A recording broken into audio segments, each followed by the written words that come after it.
Good afternoon, class. This is Divyajyoti Srivastava, and we are going to study civics, class 10, chapter 1st. In the previous video we have studied many things, और in this video we will have to study why power sharing is desirable. देखिए, इससे पहले हमने Belgium और श्रीलंका के बारे में पढ़ा था, और अब हमें पढ़ना है कि पावर शेयरिंग डिज़ायरेबल क्यों या ऐच्छिक क्यों है. आखिर पावर शेयरिंग ज़रूरी क्यों है, इसकी इम्पोर्टेंस क्या है. तो पहले एक बार हम सब रिकॉल कर लेते हैं कि प्रीवियस वीडियो में हमने क्या पढ़ा था. देखिए, बेल्जियम और श्रीलंका के बारे में आपने पढ़ा था कि बेल्जियम में 1 करोड़ पॉपुलेशन थी, जिसमें से 59% लोग डच बोलते थे और फ्लेमिश रीजन में रहते थे. 40% लोग फ्रेंच बोलते थे और वलून रीजन में रहते थे. उसके बाद 1% लोग जो थे वो जर्मन स्पीकर थे. फिर आपने श्रीलंका के बारे में पढ़ा था कि वहाँ पे भी 2 लैंग्वेजेस बोली जाती थी, एक सिन्हाला और दूसरी कौन सी, तमिल स्पीकर्स, तमिल बोली जाती थी. सिन्हाला बोलने वाले कितने परसेंट लोग थे, 74% लोग, और तमिल बोलने वाले 18% लोग थे. ठीक है. उसके बाद श्रीलंका आज़ाद कब हुआ था, इन 1948, और हम आज़ाद कब हुए थे, 1947 में. तो हमारे इंडिया के फ्री होने के, इंडिया के इंडिपेंडेंट होने के 1 साल बाद क्या श्रीलंका को इंडिपेंडेंस मिली थी. ठीक है. अच्छा, इनको आज़ादी मिलने के बाद क्या किया था, सिन्हाला ने तमिल लोगों को दबाना लगा था. इन लोगों के साथ गवर्नमेंट भी बहुत ज़्यादा क्या था, फेवर कर रहा था गवर्नमेंट्स किसको, सिन्हालास को. जॉब्स वगैरह में इनको अधिक फेवर मिलते थे. फिर हमने वहीं पे बेल्जियम के बारे में पढ़ा था कि बेल्जियम के जो लीडर्स थे, जो नेता लोग थे, उन्होंने दूसरा रास्ता अपनाया था. वो क्या करते थे, उन्होंने पावर सबको बांट के रखी थी, स्टेट गवर्नमेंट्स को बांट के रखी थी. और उन्होंने जितनी इम्पोर्टेंस, मतलब दोनों जो लैंग्वेजेस बोली जाती थी, जितनी भी लैंग्वेज डच और फ्रेंच बोली जाती थी, तो दोनों को क्या करते थे, दोनों के इक्वल लोगों को क्या किया था, अधिकार दे रखा था. ठीक है, या पावर दे रखी थी. तो इनका जो गवर्नमेंट था वो बहुत अच्छे से स्मूथली चल रहा था. ठीक है. देखिए, आज के वीडियो में हमको पढ़ना है कि पावर शेयरिंग इम्पॉर्टेंट क्यों है या डिज़ायरेबल क्यों है. ठीक है. देखिए, डिज़ायर का मतलब होता है इच्छा. ठीक है, आपकी अपनी मर्जी. तो आइए देखते हैं. देखिए, किसी भी पावर शेयरिंग डिज़ायरेबल होने के 2 रीज़न हो सकते हैं. ठीक है. 2 रीज़न आपकी बुक में दिए हुए हैं. पहला है प्रूडेंशियल रीज़न और दूसरा है मॉरल रीज़न. ठीक है. तो अब हमको पढ़ना है कि प्रूडेंशियल रीज़न क्या था और मॉरल रीज़न क्या था. देखिए, प्रूडेंशियल का मतलब होता है समझदारी. आखिर पावर शेयर करने में समझदारी क्या थी. ठीक है. और दूसरा मॉरल रीज़न जो था, यानी नैतिकता. पावर शेयर करने में नैतिक क्या हुआ. ठीक है, नैतिकता क्या थी. देखिए, प्रूडेंशियल रीज़न क्या था, it reduces chances of conflicts. क्या होता है, संघर्ष के जो कारण हैं वो कम हो जाते हैं. अब आप ये बताइए, एग्जाम्पल लीजिए कि आपके क्लास में बहुत सारे बच्चे हैं. ठीक है. और सारी पावर जो है, देखिए, कुछ बच्चे हैं जो इंग्लिश बोल पाते हैं, कुछ बच्चे हैं जो इंग्लिश नहीं बोल पाते हैं. ठीक है. अब जो सारी पावर्स हैं वो इंग्लिश जो बोल पाते हैं उनको दे दी जाए. ठीक है, कि वो जो कह दें क्लास में वही होगा. जिन बच्चों को इंग्लिश नहीं आ रही है उनको कोई इंपॉर्टेंस नहीं दी जा रही. तो इससे क्या होगा, जिन बच्चों को इंग्लिश नहीं आ रही है वो झगड़ा करेंगे. ठीक है, या वो अपने हक के लिए लड़ेंगे. तो इससे क्या होगा, लड़ाइयाँ होंगी. लेकिन बेल्जियम ने क्या किया था कि बेल्जियम ने दोनों को इम्पोर्टेंस दी थी. जिन लोगों को आ रही है उनकी भी उतनी इम्पोर्टेंस थी, उनके भी उतने अधिकार थे, पावर थी उनके पास. और जिन लोगों को नहीं आ रही थी उनको भी उतनी पावर दी गई थी. ठीक है. तो ऐसा करके क्या हो जाएगा कि लड़ाइयाँ कम होंगी, है ना. तो ये क्या था, प्रूडेंशियल रीज़न था, समझदारी का कारण था. ठीक है.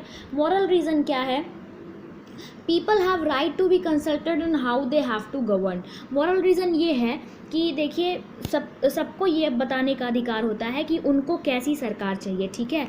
तो यहाँ पे श्रीलंका में जो किया गया था वो गलत किया गया था. भाई, सिन्हाला को सारे अधिकार दिए गए थे, सारे पावर्स दिए गए थे, लेकिन क्या इन लोगों के पास जो थे, जो तमिल्स थे, उनके पास अधिकार नहीं थे. ठीक है. तो वो सफ़र ही कर रहे थे ना. तो पावर शेयरिंग के 2 इम्पॉर्टेंट रीज़न हैं आपके. ठीक है. देखिए, यहाँ पे दिया हुआ है, first set of reasons is prudential and the second one is moral. ठीक है. अब देखिए, इसके बाद हमको पढ़ना है फॉर्म्स ऑफ पावर शेयरिंग, कि पावर शेयरिंग के फॉर्म्स क्या क्या हैं. ठीक है. तो पावर जो है वो अलग अलग तरीके से अलग अलग जगहों पे शेयर की गई, ठीक है। तो अभी तक आपको पावर शेयरिंग की इम्पोर्टेंस तो समझ में आ ही गई होगी, ठीक है। थ्रू आपको जो एग्जाम्पल्स दिए थे बेल्जियम और श्रीलंका के, वो भी काफ़ी इजी एग्जाम्पल्स थे, जिससे आपको ये समझ में आया होगा कि पावर शेयर करना क्यों इम्पॉर्टेंट होता है, ठीक है। कहीं पे भी अगर ग्रुप ऑफ पीपल रह रहे हैं, अगर 100 लोग रह रहे हैं और सारी पावर 20 लोग को मिल रही है और 80 लोगों को कोई पावर नहीं दी जा रही है, या तो 80 लोगों का एक ग्रुप है और 20 लोग का एक ग्रुप है और हम सारी पावर 80 वाले को दे रहे हैं, तो आखिर 20 वाले लोग बेवकूफ़ थोड़ी हैं, उनको भी तो पावर्स, उनकी जो राइट्स हैं वो मिलने चाहिए ना, ठीक है। तो पावर जो है वो हमेशा क्या करके रखनी चाहिए, शेयर करनी चाहिए, ठीक है। देखिए कैसे कैसे पावर, क्या क्या फॉर्म्स हैं पावर शेयरिंग की।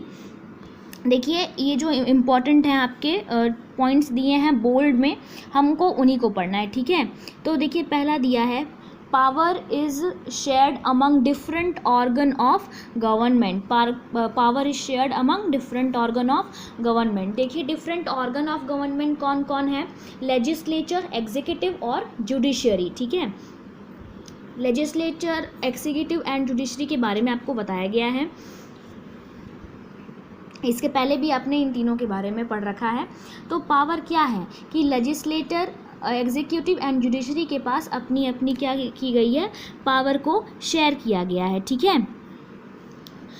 और कैसा पावर शेयरिंग है कि system of checks and balances is developed, ठीक है। यहाँ पे ऐसा नहीं है कि कोई किसी के काम में दखल अंदाजी कर रहा है या कुछ कर रहा है, ठीक है। सबका क्या है, अपना अपना काम है। उसके बाद देखिए नेक्स्ट है आपका power sharing among different levels, ठीक है। देखिए हॉरिजॉन्टल डिस्ट्रीब्यूशन का मतलब होता है, एक हम पॉइंट भूल गए, let us call this horizontal distribution of power because it allows different organ of government that place at the same level to exercise different power. देखिए हॉरिजॉन्टल का क्या मतलब होता है कि लेजिस्लेचर, एग्जीक्यूटिव एंड जुडिशरी तीनों के पास क्या है, इक्वल राइट्स हैं और ये क्या हैं, बराबर हैं, ठीक है ना। तीनों क्या हैं, ये तीनों बराबर हैं, ठीक है। उसके बाद हमको पढ़ना है power sharing among different levels of government, ठीक है। Power can be shared among different level. Different level का मतलब क्या होता है, देखिए जैसे एग्जांपल लीजिए हमारी कंट्री का, तो हमारी कंट्री का एक लेवल क्या है, सेंट्रल गवर्नमेंट है, ठीक है। सेंट्रल गवर्नमेंट मतलब हमारे प्राइम मिनिस्टर साहब वर्क कर रहे हैं, ठीक है। उसके बाद हमारी स्टेट गवर्नमेंट है ना, जैसे यूपी के चीफ मिनिस्टर हैं या महाराष्ट्र के चीफ मिनिस्टर हैं, राजस्थान में अलग चीफ मिनिस्टर है। तो यूपी, महाराष्ट्र, राजस्थान, ये जितने हैं सारे इंडिया का ही पार्ट है, लेकिन ये क्या है, अलग अलग स्टेट गवर्नमेंट्स हैं। इंडिया के जितने स्टेट्स हैं उनकी उतनी अलग अलग गवर्नमेंट है, ठीक है। उसके बाद आपका लोकल गवर्नमेंट, लोकल मतलब आपका कह सकते हैं आपका जो डिस्ट्रिक्ट गवर्नमेंट है, ठीक है ना। जैसे हर जगह पे क्या होते हैं, डीएम्स होते हैं, कलेक्टर्स होते हैं, ठीक है। तो ये आप कैसे कह सकते हैं, ये क्या है, वर्टिकल डिस्ट्रीब्यूशन ऑफ पावर हो जाएगी, क्या हो जाएगी, वर्टिकल डिस्ट्रीब्यूशन ऑफ पावर। ये आपका कंट्री हो गया, ये आपका सेंट्रल गवर्नमेंट, ये आपका स्टेट गवर्नमेंट और ये क्या हो गया आपका डिस्ट्रिक्ट गवर्नमेंट, ठीक है। देखिए यहाँ पर दे रखा है